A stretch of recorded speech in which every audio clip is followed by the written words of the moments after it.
I really believe that this is a movement and it's God's movement. And I want to move where God moves.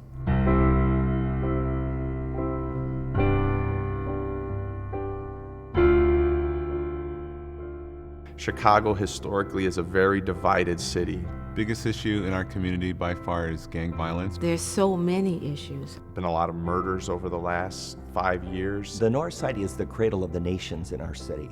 Really kind of every tribe, tongue, and nation are here. We have issues of immigrants and how do we address the immigrants coming into the community. There's a common thread of hopelessness.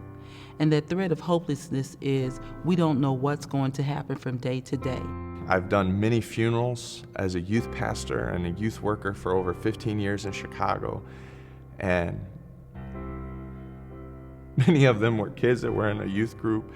Maybe they wanted to fit in and be cool, or maybe they didn't have a father. What happens in the city affects every community. What happens in the city affects every church. And what happens to a church or around a church affects the body of Christ. Well, I believe the first thing that the church can do is to pray. We believe the heart of every problem is the problem of the heart.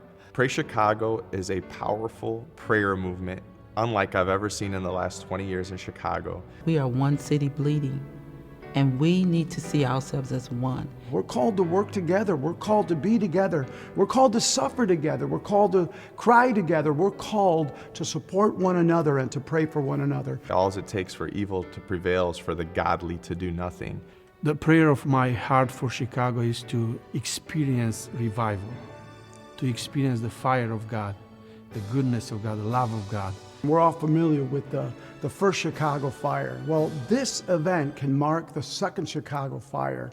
I am part of a larger group called humanity, and I have been created to care, because if God didn't love me, He wouldn't have saved me.